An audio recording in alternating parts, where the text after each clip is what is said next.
prazerosamente estamos recebendo hoje, antes de eu identificá-lo, eu quero só falar o seu currículo. Formada em Direito pela Faculdade Unievangélica de Goiás, especialista em Direito Civil, Processo Civil e Previdenciário pela Universidade Cândido Mendes do Rio de Janeiro, palestrante e militante acerca de direitos dos idosos, consumidor e das mulheres, superintendente da Caixa de Assistência dos Advogados de Goiás, a CASAG, e da Mulher e Saúde, membro do Instituto Brasileiro de Direito da Família, aprovada nos programas de formação política para os novos líderes do Renova PR Cidades. E vamos juntas, coordenadora da Embaixada Centro-Oeste do Vai Ter Mulher Sim. O nosso telespectador pode ver a qualidade da bagagem profissional e bagagem intelectual da doutora Andréia Rezende de Faria, advogada. Seja bem-vinda ao programa Visão Geral, doutora Andréia. Muito obrigada. É uma satisfação estar aqui participando do programa com vocês. Para nós é uma honra tê-lo aqui, o telespectador do Canal 14. A primeira perguntinha que nós vamos fazer para a senhora é a seguinte, doutora Andréia. Na relação consumidor-fornecedor, é sempre igualitária ou tem alguém querendo levar vantagem? Essa pergunta, ela é no mínimo capciosa, né? Mas o Código de Defesa do Consumidor, ele já prevê que existe sempre uma superioridade do fornecedor em relação ao consumidor. Por quê? Porque são grandes conglomerados, com grandes advogados, todo um aparato administrativo, marketing, comunicação. Então, por isso que o Código do Consumidor, ele prevê uma coisa que a gente faz o seguinte: hipossuficiência do consumidor. Que o consumidor sempre estará em desvantagem frente ao fornecedor. Por isso, as regras do consumidor são interpretadas de forma mais benéfica ao consumidor. É o que a gente chama de inversão do ônus da prova. A regra geral no direito é o seguinte, Zé Augusto. Como é que é? Espera um pouquinho, deixa eu interromper a senhora. Inversão do ônus da prova. Quer explicar isso, por favor, melhor? Exatamente. A inversão do ônus da prova é uma coisa muito interessante que é inserida no Código de Defesa do Consumidor. A regra geral no direito é a seguinte: quem alega tem que provar. Então, o consumidor que ajuiza uma ação na justiça, em regra, deveria provar as suas alegações. Mas, em razão dessa vulnerabilidade em relação ao fornecedor, como você mesmo disse, o Código inverteu isso. Na verdade, é o fornecedor que deve provar que o consumidor não está certo. Justamente um mecanismo trazido por essa regra consumerista para proteger o consumidor. O interessante, doutora Andréia, é que a senhora falando assim, a gente abre o WhatsApp, tem lá, oferta geladeira Brastemp a R$ 750. Isso é uma armadilha para o consumidor, é? Com certeza, sim. Essas propagandas, elas têm duas pegadinhas, duas armadilhas. Uma delas é que, normalmente, a propaganda ela não é clara o suficiente, que também infringe ao Código do Consumidor, porque a propaganda ela deve ser clara e suficiente ao consumidor. Então, tem aquele asteriscozinho lá no final da propaganda, falando justamente que 700 é 3 de 750 ou 5 de 750. Ou é um valor muito barato, que é uma propaganda enganosa, que quando leva o consumidor à loja, vê atraído por aquele preço muito significativo, percebe-se que é outro valor. Mas ele já está na loja e acaba comprando outros produtos ou aquele mesmo produto num preço maior. E isso ofende o Código de Defesa do Consumidor, deve ser denunciado aos órgãos de proteção ao crédito.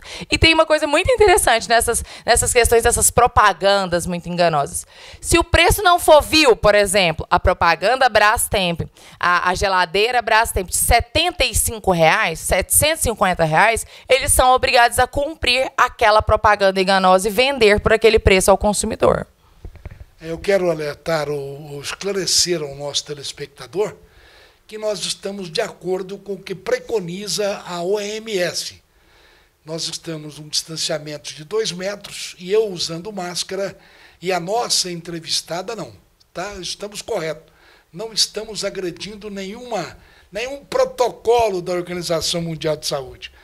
Por falar em Organização Mundial de Saúde, doutora Andréa, nós estamos aí numa época de pandemia. Oh, meu Deus, que vírus complicado esse, viu? E aí nós tivemos algumas alterações durante a pandemia. Uma delas é qual a mudança mais significativa que tivemos quanto ao direito de família no tocante ao devedor de alimentos. Então, é uma tristeza a gente estar passando por esse tempo de pandemia.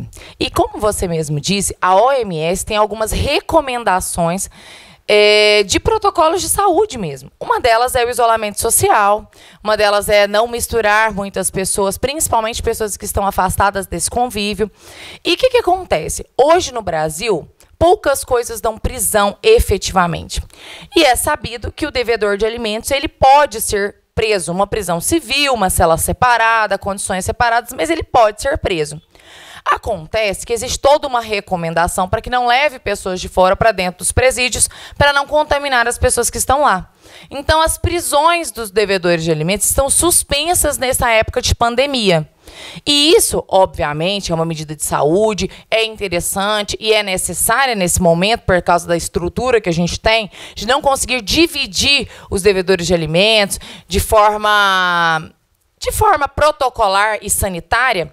Só que aí, não acontecendo a prisão desses devedores de alimentos, muitos deles, infelizmente, José Augusto, pararam de pagar as pensões, porque não estão vendo a curto prazo essa consequência, que era, de fato, o que impelia eles a pagar a pensão.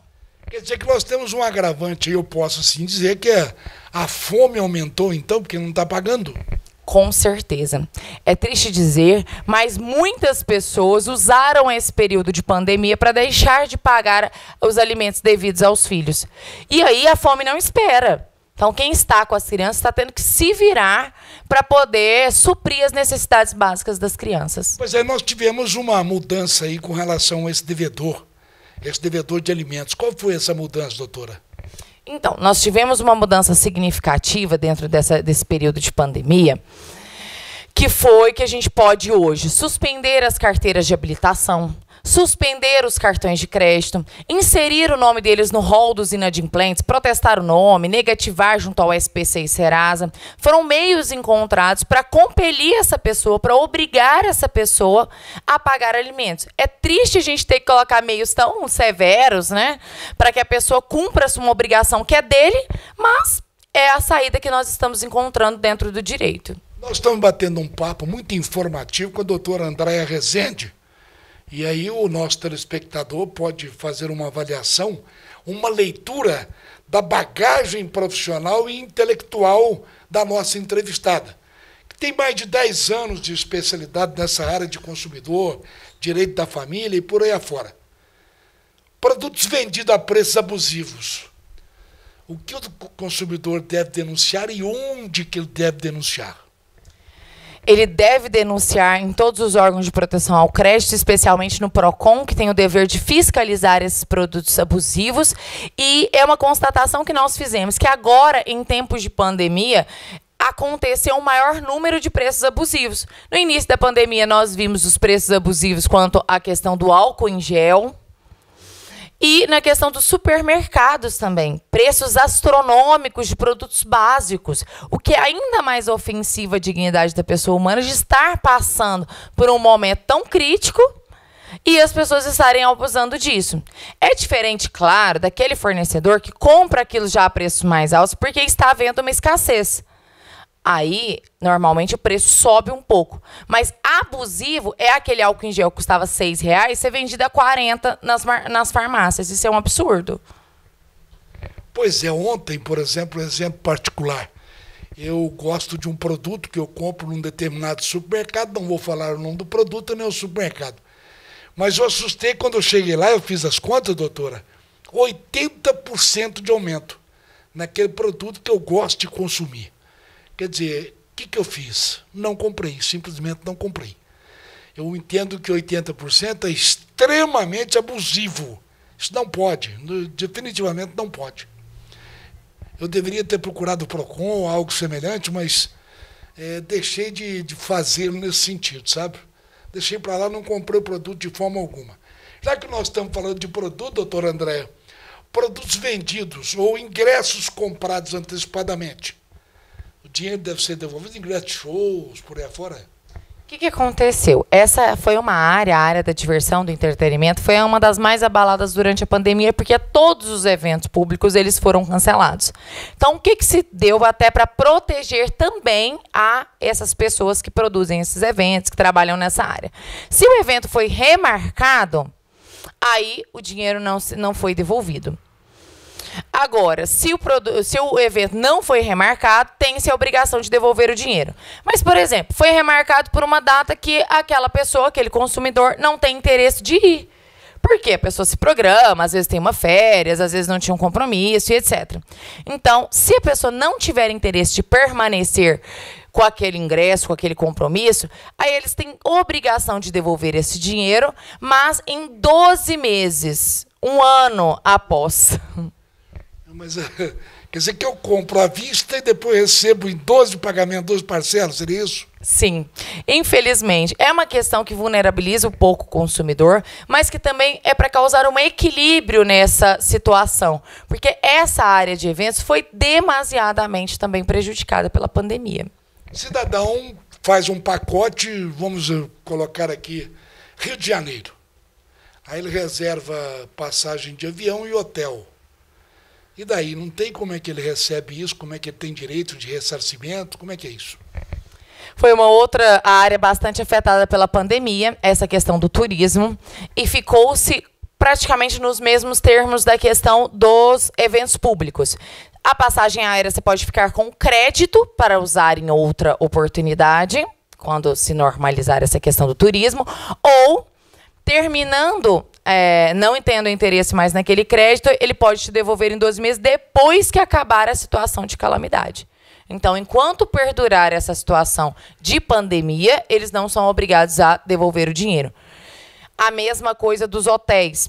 Se você quiser remarcar, eles têm a obrigação de te dar a oportunidade de remarcação, mas caso não haja oportunidade de remarcação ou não haja interesse também, porque tem pessoas que programaram férias e já tiraram essas férias, já gozaram essas férias, não vão poder ir mais. Então, eles têm que receber o seu dinheiro de volta.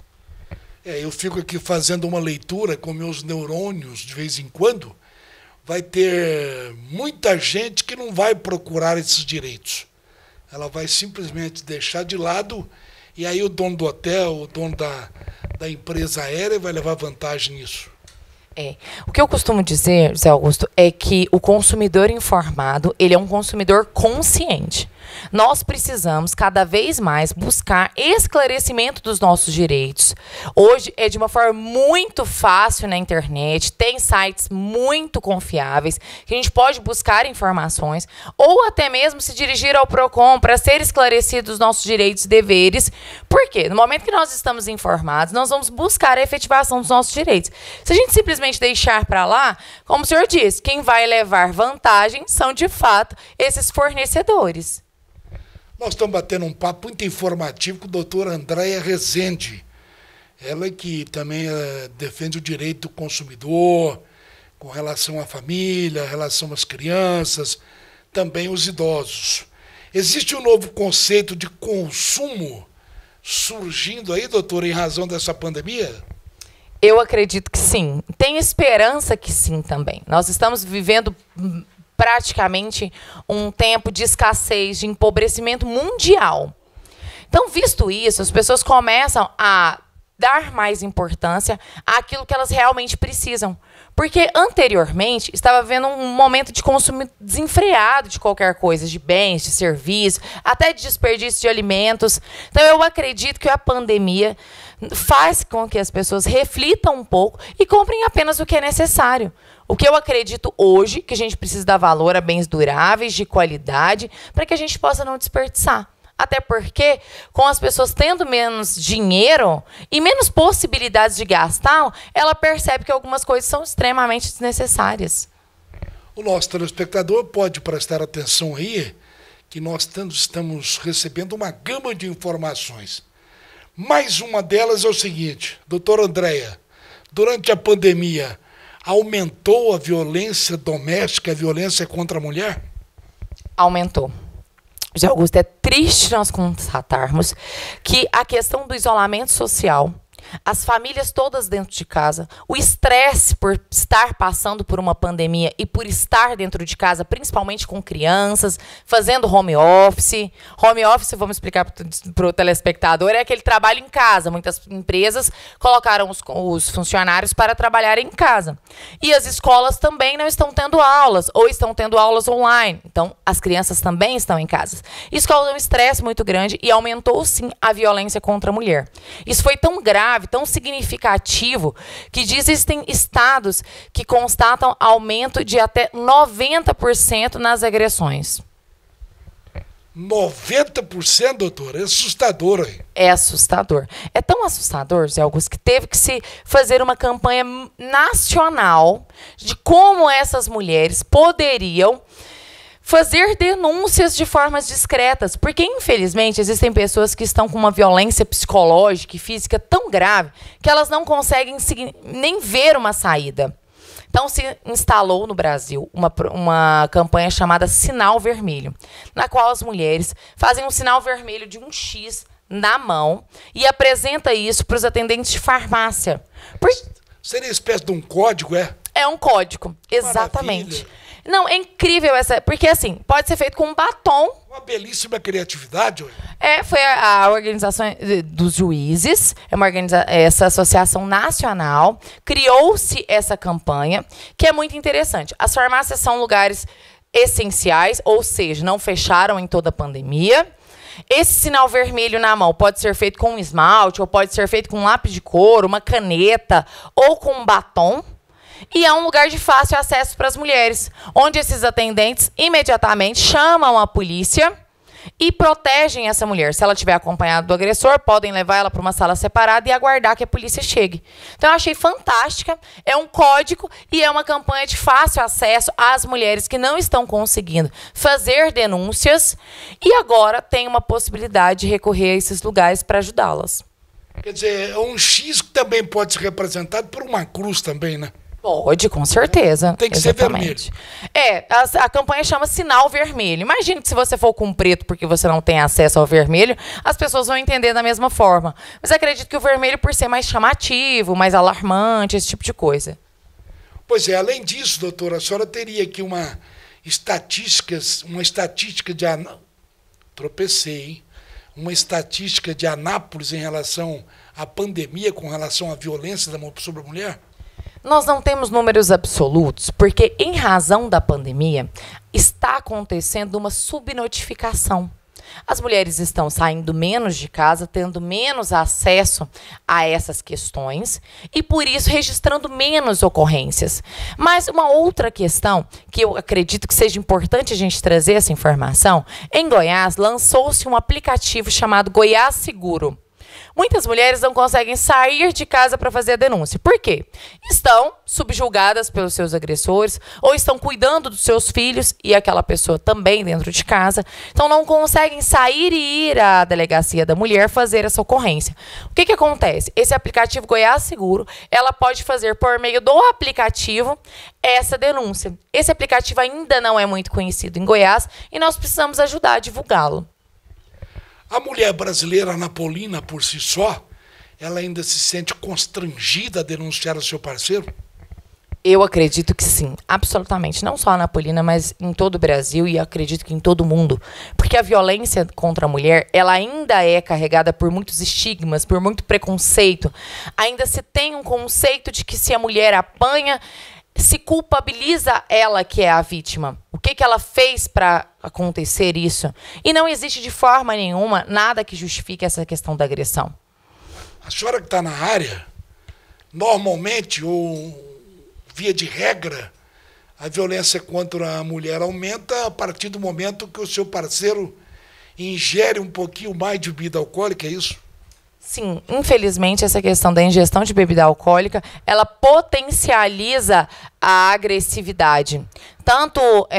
Porque a agressividade e a violência contra a mulher, ela não é apenas física. Ela pode ser psicológica, ela pode ser financeira, física, como nós já dizemos, e sexual. Então, ela não se restringe a isso. E ela não se inicia normalmente com a violência física. Ela se inicia com a violência psicológica e existe um círculo da violência, que começa com uma lua de mel, sobe para uma tensão, depois para a agressão, volta para a lua de mel. Porque essas pessoas que são violentas, elas normalmente também são muito sedutoras, muito manipuladoras, muito carismáticas. As pessoas perguntam, mas apanha, por que não vai embora? Não é bem assim. Existe toda uma manipulação psicológica contra aquela pessoa. E acaba virando uma armadilha para a mulher, seria isso, doutora? Com certeza. E é cíclico. Volta para um momento bom, vai para um momento de tensão, tem uma agressão, volta para um novo momento bom. E aí ela não consegue se desvencilhar daquela pessoa e daquela situação. É com muita força, com muito apoio de políticas públicas eficientes, apoio dos amigos, apoio da família, que ela consegue se livrar dessa situação. Quando a gente fala da mulher, a gente tem que pensar num núcleo mais amplo. O idoso e a criança também, nessa época de pandemia, está mais vulnerável? Com certeza. Todos os vulneráveis se colocaram numa situação muito delicada nessa questão de pandemia. Primeiro porque as pessoas que cometem agressão estão mais nervosas, estressadas e dentro de casa. Aumentando o convívio, aumenta a vulnerabilidade. Existe também números significativos de aumento de agressão em idosos e em crianças. Então, soma-se, na verdade, a todos aqueles que são vulneráveis.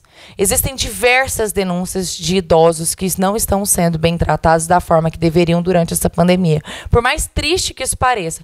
Por isso, nesse momento de crise, nesse momento de pandemia, nós precisamos aumentar a atenção dos estados, ao melhorar as políticas públicas para atender essas pessoas. Doutora Andréia, aquela mulher que é mais dependente financeiramente do seu parceiro, ela é mais vulnerável do que aquela que é independente? Existem muitos casos, nos estudos que a gente vê sobre violência da mulher, que a dependência financeira faz com que a mulher tenha mais dificuldade de denunciar. Mas que em mulheres independentes também acontece violências. Então, ela não é restrita só às mulheres que têm dependência. Mas sim, aquela que tem dependência tem mais dificuldade. Até porque, muitas vezes, a mulher está protegendo o núcleo familiar. Ela não tem para onde ir, quando ela não é independente, com os filhos dela.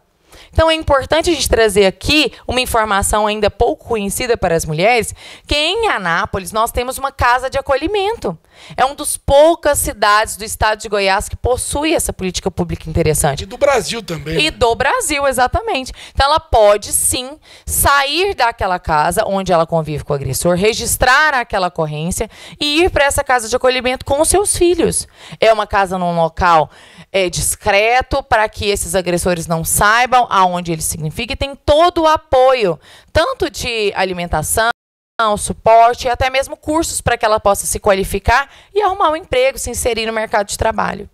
A senhora que vive nesse meio, eu não gostaria de usar essa expressão, mas eu vou falar para que o nosso telespectador possa fazer uma leitura mais direta. Existe ainda aquela mulher que apanha calada em casa? Muito, muito. Existe muito essa mulher que apanha calada, porque essa é uma questão cultural. Nós entendemos que nível de direito das mulheres, nós avançamos muito. Hoje as mulheres trabalham, elas decidem sobre métodos de concepção, elas viajam sozinhas, elas decidem se elas vão constituir família, se elas vão ter filhos. Mas isso ainda é muito recente.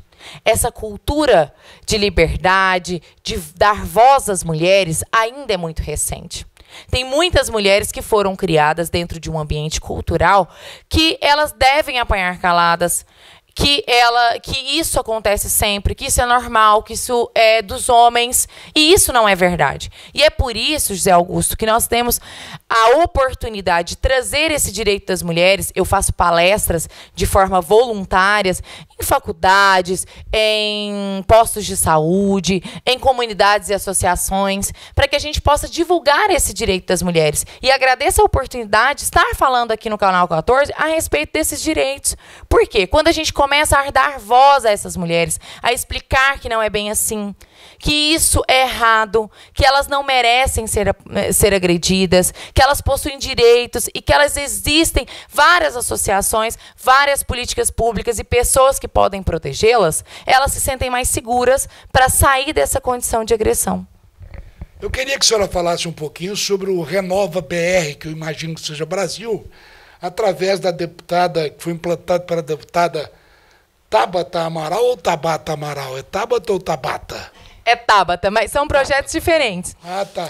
Vamos lá. Do qual a senhora está inserida nesse contexto, né? Uma liderança a nível nacional, é isso? É em nível nacional, é isso? É um projeto. O Renova BR, ele é uma escola conhecida como a maior escola de democracia do país.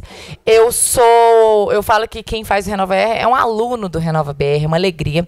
Foi um processo de seleção de várias pessoas. Depois que você é aprovado para fazer um curso, que foram quase 100 horas de estudos de aula, fora os estudos extras, os trabalhos, as leituras que nós fazemos.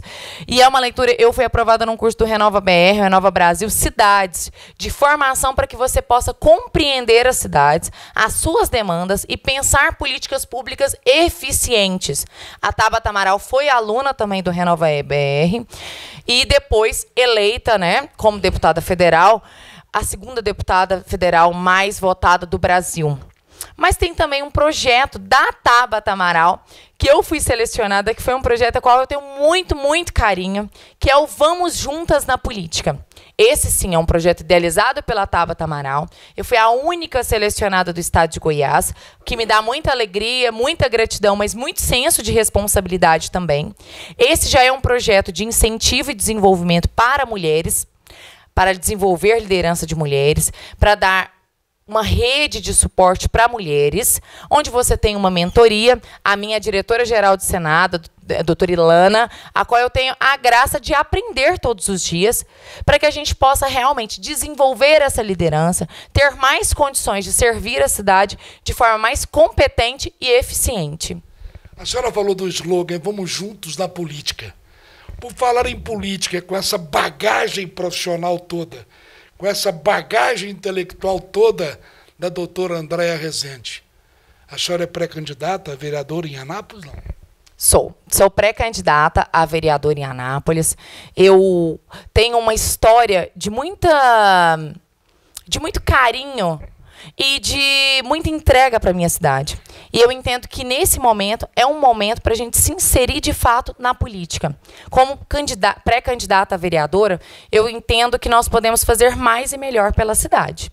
Qual partido, doutora? Solidariedade. Bom, nosso telespectador pôde tirar uma lição, tirar uma avaliação de como esse pessoal está vindo preparado, essa nova juventude, essa juventude que está prestes a ingressar na política. Quer dizer, uma bagagem profissional, intelectual, do qual mostra aí o que veio a fazer na política. Sucesso para a senhora. E agora, como nós estamos no mês de aniversário da cidade, doutora, eu gostaria que a senhora deixasse uma mensagem de parabéns para o anapolino, para a cidade, de uma forma geral. Dia 31, mais um aniversário para Anápolis. Com certeza. Júlia, é sempre um momento de muita alegria para todos nós anapolinos. Para mim, é o meu mês favorito, porque é aniversário de Anápolis e é o mês que a gente vive esse tempo agradável, esse friozinho. Então, eu quero parabenizar todos os anapolinos e anapolinas que estão vivendo esse momento na cidade. Eu sei que não tem sido fácil, mas nós estamos enfrentando com muita coragem, com muita fé. É uma cidade com muitos potenciais, muitas coisas para desenvolver. E eu tenho certeza, com a dedicação de cada um de nós, nós alcançaremos uma cidade ainda melhor para cada um de nós sermos muito felizes com as nossas famílias. O programa Visão Geral e o canal 14 da NET sentem-se honrados em tê-la aqui hoje. Nosso muito obrigado por nos conceder essa entrevista. Eu que agradeço ao Canal 14 por essa oportunidade da gente conversar sobre novos direitos, novas políticas públicas, informações sobre direitos das mulheres, família, consumidor. É assim que a gente constrói uma cidade melhor, com pessoas mais informadas e mais conscientes. Você fica agora com o apoio cultural do programa Visão Geral. Na Agência Batista você encontra grande estoque e variedade em bicicletas e preços baixos o ano inteiro. Aqui você encontra bicicletas adulto e infantil, peças e acessórios, assistência técnica autorizada. Pedalar está na moda. Não importa se é a passeio, a trabalho ou esporte. Venha para a Agência Batista, aberto aos domingos. Avenida Goiás, número 569. Fone 3324-2378.